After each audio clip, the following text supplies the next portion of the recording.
Hello and welcome in this new video. One of important aspects of advanced programming languages is the function structure. In practice, we can't imagine a serious algorithm without it.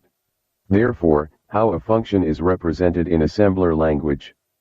In this video, I will try to give an answer, but not exhaustive, for this question, by translating a small program written in C, containing several call to same function in assembler language.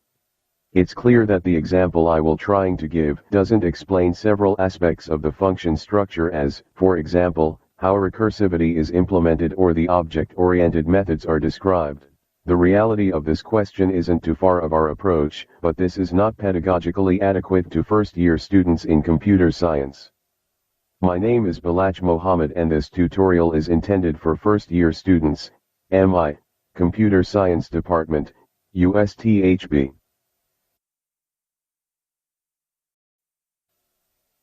Given the following program, written in C language, containing two calls to same function named f by passing two integer arguments and receiving an integer result at each time.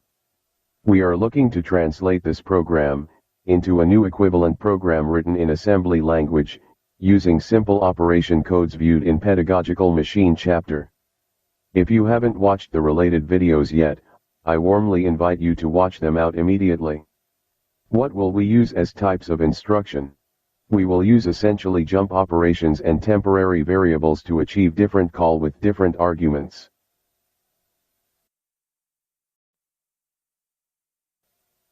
In this example, we have 5 integer variables, a, b, c, d, and e. A is initially instantiated to 10, b to 2 and d to 6. We have chosen random values in fact.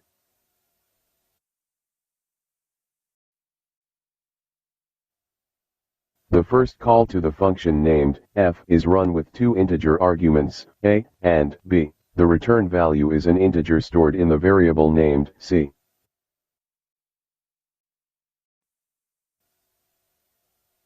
The second call to the same function named f is run with two other arguments, c and d. The return value is stored this time in e.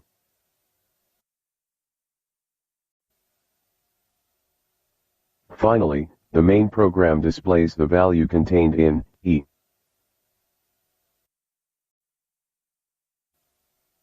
The function named f accepts two call integer arguments, x and y. Different operations may be achieved in the body of the function. We have chosen a small example by calculating x plus y.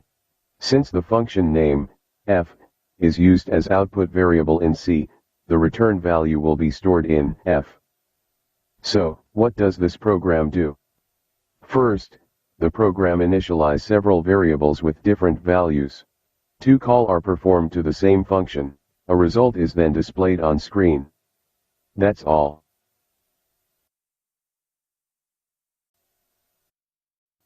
How do I convert a block of operations of a function in assembler and how do I include it in the main program? How do I convert the two calls to the same function with different arguments in the main program? To give an answer to the first question, we assume the following points. Firstly, the operation codes concerning the function are represented independently of the main program.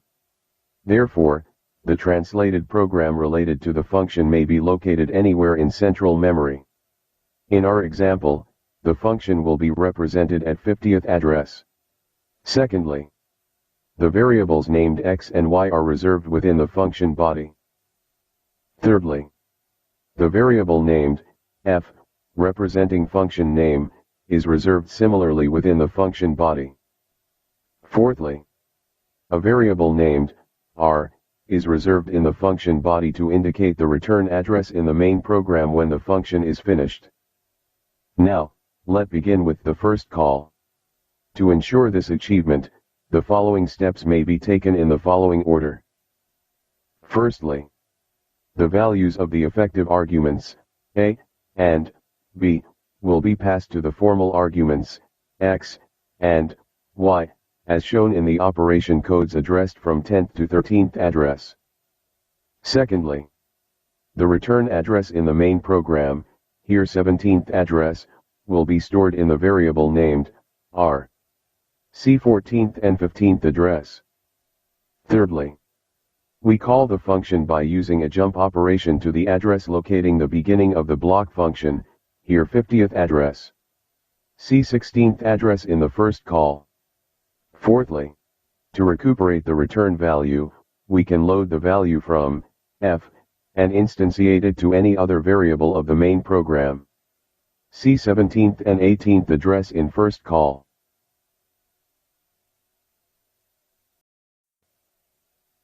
The second call is performed as the first one. All steps are the same. Firstly, the values of the effective arguments, C and D, will be passed to the formal arguments, X and Y, as shown in the operation codes addressed from 19th to 22th address. Secondly, the return address in the main program, here 26th address, will be stored in the variable named R. See 23th and 24th address. Thirdly, we call the function by using a jump operation to the address locating the beginning of the block function, here 50th address. See 25th address in the first call. Fourthly, to recuperate the return value, we can load the value from f and instantiate it to any other variable of the main program. See 26th and 27th address in first call. By applying the remarks and conventions above, this assembler program may be designed without optimizations as shown in the blackboard. The lines written in yellow are comments and these don't have any effect on the execution. On the other hand, the program doesn't depend of any external values. Therefore, there it will have a unique and single trace. Please follow me operation by viewing the value taken by the implied register or variable. Accumulator register is loaded by the value 10. The value 10 is stored in A. Accumulator register is loaded by the value 2. The value 2 is stored in B. Accumulator register is loaded by the value 6. The value 6 is stored in D. Accumulator register is loaded by the value 10. The value 10 is stored in X. Accumulator register is loaded by the value 2. The value 2 is stored in Y. Accumulator register is loaded by the value 17. The value address 17 is stored in R. Branch to 50th address. Accumulator register is loaded by the value 10. Accumulator register is loaded by the value 12.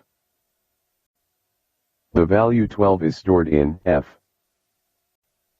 Branch to 17th address. Accumulator register is loaded by the value 12. The value 12 is stored in C. Accumulator register is loaded by the value 12. The value 12 is stored in X. Accumulator register is loaded by the value 6. The value 6 is stored in Y. Accumulator register is loaded by the value 26. The value 26 is stored in R. Branch to 50th address. Accumulator register is loaded by the value 12. Accumulator register is loaded by the value 18. The value 18 is stored in F. Branch to 26th address. Accumulator register is loaded by the value 18. The value 18 is stored in E. Accumulator register is loaded by the value 18. The value in the accumulator, here 18, is displayed on screen. Stop the trace. Finally, what is the particularity that needs to be seen in this example? The call of a function is achieved by simple jump operation. At each call, the context of the program does to be stored to be able to restore this context after the function call is finished. We can see, in other aspects, that the operating system take a major part in this achievement. We have simplified the exercise as we can, but we can't see yet how the recursivity is implemented. If you have any questions or comments, please contact me by using your restricted space on my site. I hope this video has been useful and enjoyable for you at the same time. Thank you for watching. Mohammed Balach.